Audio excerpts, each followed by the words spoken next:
Gaffer, dominant first half, patient second half? Professional second half, very dominant, fluid, creative first half. Professional excellence, that's what I told the players, at half time.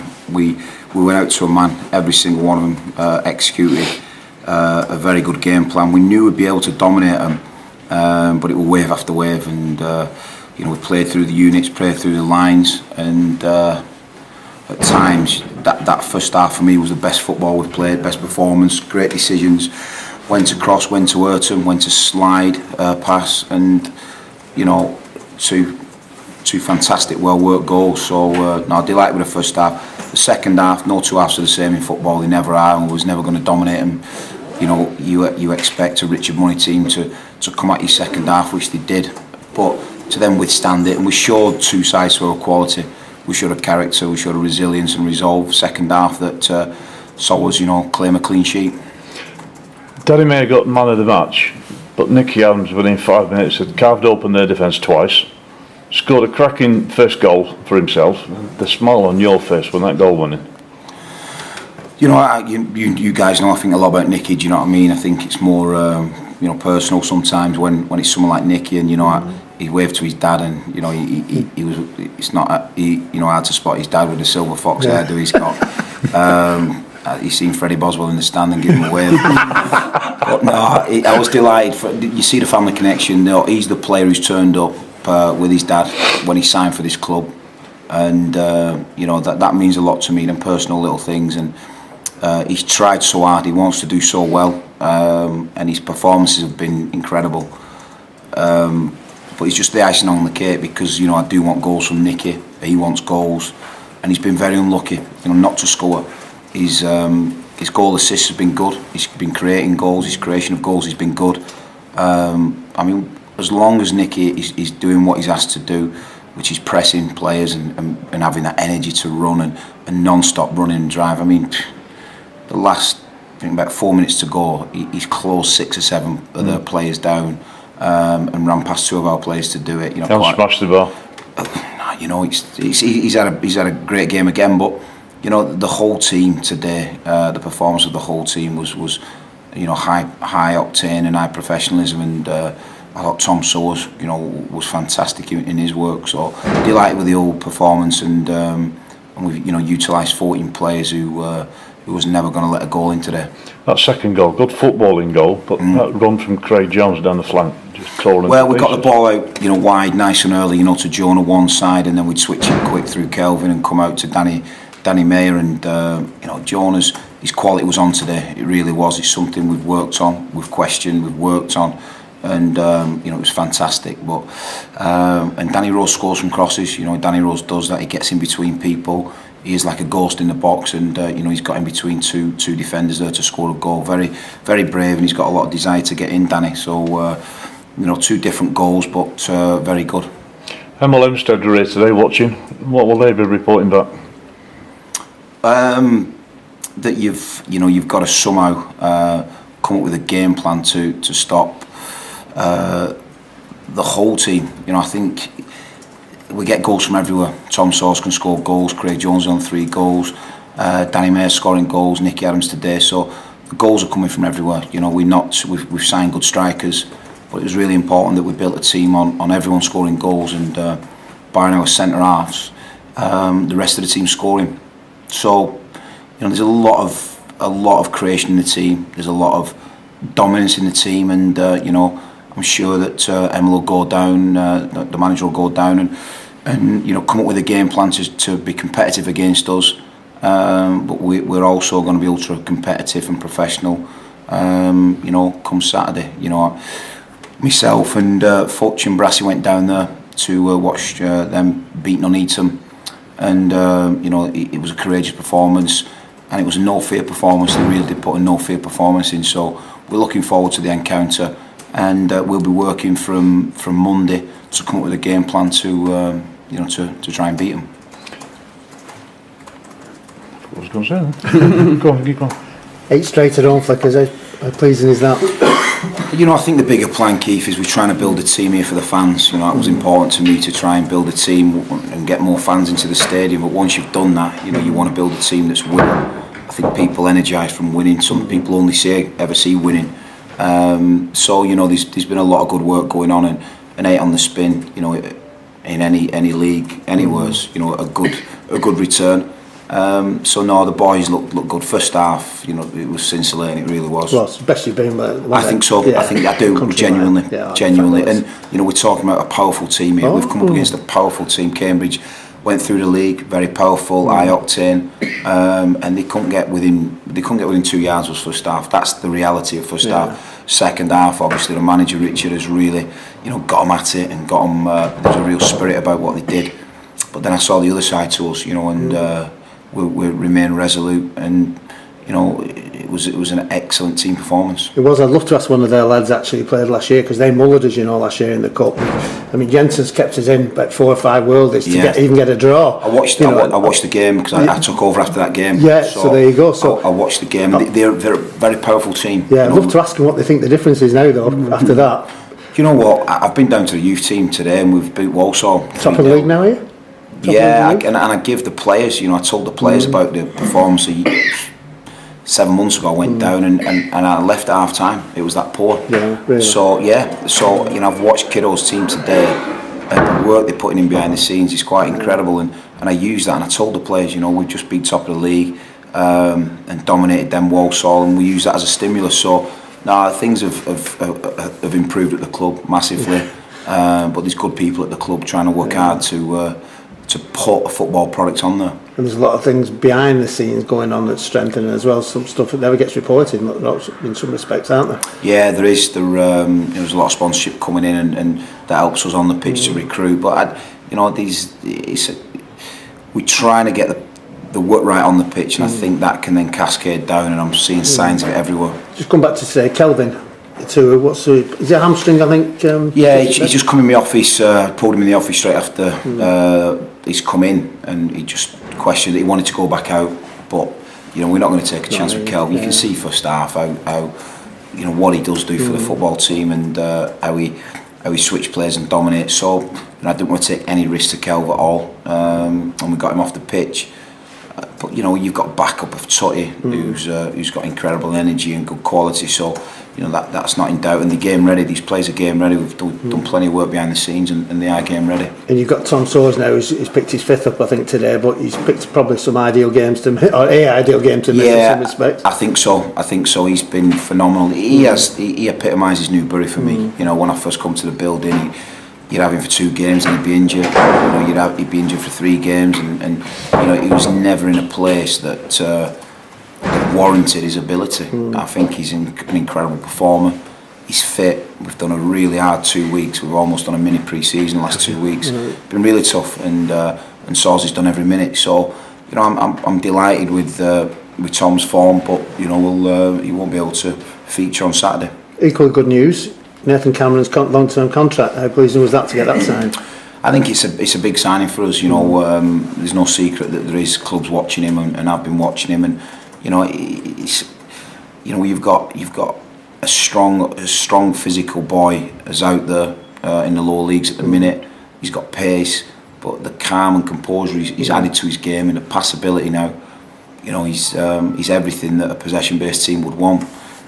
He doesn't mind going 1v1. He can dominate you 1v1. So it was really important, and I think that, you know, he realises that by staying here and working, you know, with the team and working with the players and the coaching staff, that he's going to keep getting better.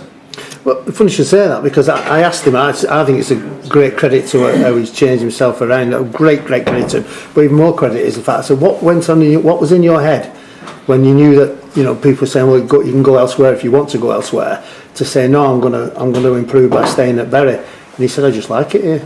Do you know what? And it's important because it's a good environment. I think, you know, Platty being around, who's an incredible influence on players. I think Platty helped us in Cam making that decision. You know, he's not as an advisor, but just as a friend, and just said, listen, don't try and get somewhere too quick because you'll fail. You know, don't rush it. And we had a good sit down with him, you know, Cameron and the chair and his agent, and the agent represented him really well. After quite a long process, the agent represented him really well, and he's an ex-player, the agent, and I think that was a big thing in the deal. He realised that he was in a good place. He knew Louis, he knew Jim, and he knew that they would be leading him as well. So I think that Cam understands that his football future to progress. He can do it here, but certainly, he's playing outstanding football because the environment's right, and he's a good sign for us. Well, just laughing with him a bit. I said your agent's done a bloody good job because he's had Sky Sports reporting that and after the world, including Barcelona, and they were looking to sign him, and then he signed. When I saw it, that just made me smile to myself a little bit. Yeah, but again, someone's gone fishing. But seriously, the professionalism shown after that by the company and by the agent, it was more than sensible. Yeah. It was the right thing that Nathan's done. But I've just said to him, no, all that's gone now. Yeah. It's about the football. That's how you've got yourself in this position. And now it's about the football and what that represents. But Nathan wants to improve. He's got a cause, and he certainly wants to get better. Yeah, word for Platty. Disappointing when a professional sportsman has to retire. Disappointing for him. Heartbreaking. Really. He's travelling in from Birmingham, and I wanted him to stay around, and I was quite adamant that I needed that from him to be around every day. The other option was to get him to St George's Park every day, but then he wanted to be around the squad. So it was with an heavy heart that we decided to cancel his contract. But I think after the summer and he come back and he got rid of the calf problem, he was steadily ticking along, but 8 to 12 weeks potentially out. He couldn't really see the light past Christmas, and and it was the right thing that we did, the club did. He's certainly gone out through the front door. Wow. I said to the players before the game, the text I got off Platty, he wants his team to do well. But he's been bigger behind the scenes than people will ever imagine at this football club. Last season and this season, and whatever Clive turns his head to now and turns himself into, he's going to be successful because he's intelligent, he's a grafter, but as a person, he's outstanding. Is he on his way? Is he trying his coaching badges if he wants to stay in that area? I think it's something again that I'd team up with Clive as a coach if he wanted to, but he's got potential of business interest. He's one of the last of the game's leaders and real sort of internal and external leaders, and I'm certainly sad that I won't be able to work with him for the near future. You've known him for a bit, of course, from going back quite a few years, but the one thing I always felt he was a bit underappreciated, because they looked at whatever his goals for or whatever, but I always thought at the end of the game you could turn around and say, well, he's either scored a goal, tried to make a few. Now, it's not his fault if someone puts it in Roll's head after he's laid it on a sitter, is it really? He's undervalued. Potentially, and that's what I'm trying to say. Here, he's been totally valued because we get what Clive brought to the squad. I'm sort of meaning in the stands, really. Yeah, I think he has been at times, probably not but in his career. But managers have seen the value of Clive. That's why you get jobs. Yeah, and he's never been out of work. I think he's 38 now. He's never been out of work. So he's unique, and like I said, he's one of the dying breed, the people that like leading, enjoy leading, and like I said, the coaching staff, Futch and Walsh, they've not known him for that long, but they've made a friend for life. You know what I mean? An outstanding person. Does that leave a spot available then to bring somebody in, or you brought Courtney in on loan? Possibly Alan Mope, I notice, has gone back. It's something that you never say never, do you? Alan, for whatever reason, he's come back to Everton. Alan did well here. He found an home here. We've got a recruitment meeting on Tuesday, and we're we're down to 15 players now. So we're light, but we have been all season. We've kept digging out results and utilising the squad quite well. So we're looking to evolve and looking to make signings before the 27th of November. Are there any problems with any of the lone players playing in the cups out of interest? Kennedy or Courtney? TK's not. No, we've got the availability on Courtney. I'm not too sure. Okay. Because obviously that's you're not really light up front with Rosie and Lowe with the way that they're playing, but I guess with Danny out with a groin problem, I guess that's somewhere where you might be light. Yeah, we are. We're quite light. It's We're losing Platina, we quite like, but we've got Joey Thompson can come in and Pooley can come in, and they've been behind the scenes, you know, working hard. So we're all right. We never panic. We just get on and we try and you know, if we've not got enough strikers available, I'll come with a different system, you know, to have to play with shadow strikers or maybe 2 number 10s. So there's no panic, but certainly, you know, I want to bring the right one in, and I've seen it with TK today as well. He just closed that left side off today. Come on with some experience, him and Notes. You know, where they were just exposing a little bit. So you know, we're trying to bring the right players to the club. Okay. Talking about the youth team, I know that Anthony Dudley sort of had a little taste in pre-season, but then you sort of felt he needed to go back to the youth team. But he's been firing him in for them. Is he getting himself back into your thinking? Yeah, there's some real good performers. You know, the boy George Miller. I think Duds now is learning how to, you know, apply himself, and Duds has put one hell of a shift in today. He really has, and I've been delighted with that. That's what I question with Duds at Redcliffe Borough early in the season. But he's come through that. He's working hard. He's representing what we're about, and you know, the boy Foldsy, Gibbo in there, Barney. There's some good players. Do I think they're ready? No, they're not ready at the minute. But Kiddo's certainly getting them ready. They have exposure to the first team. There's 4 or 5 of them that train with us, you know, regularly. But they're being taught well, and that's important. That when they do come in, a bit like what Morecambe last season, they just weren't ready. You know, last season, Burge and Reggie and Duds. So it was a little bit, Posh as well. So it was a little bit too soon for them. And I think sometimes if you put them in too soon, you can ruin what you're trying to create. I suppose you don't really know though until you give the first time, until you give them a chance just to see where you do know. You know with the results we get in, you know, it's different playing against Walsall. Under 18s today is different to playing, you know, against a Pablo Mills or a Jim McNulty or a Nelson. Do you know what I mean? It's a different world. But inch by inch, you do get them ready for sure. Okay. One thing that Nathan, when he came up here just to talk about his contract and everything, he mentioned that he chat with the chairman and he basically decided that Bury were different than what they used to be. They're not a selling club anymore. I mean, what do you think about that sort of thing? Because obviously a 3-year contract kind of shows your intent with regards to Nathan. You know, we've got ambition to get out of this league. You know, that's the first objective, and me and the chairman have sat down, and you know, you can't. The first bid that comes in for one of your players, you know, whether it's Danny Mayer or Danny Rose or Jonah, or you can't look to sell them because the replacements aren't easy and they're not out there. So we've put a hell of a lot of work into the last 9 months with them players I've just mentioned, and you know, we're getting that in performance now. You know, 8 wins at home, we're getting that in performance. So you can't make a statement that you want to be ambitious in this league if you're selling your best players. So we've got to put a lot of work into the conveyor belt underneath the first team. We've got to really put a lot of work into that and make sure that when we do sell, it's on our terms and it's not because our heads have been turned by a big bidder.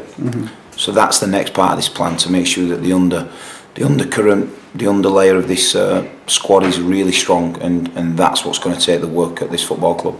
Okay, right.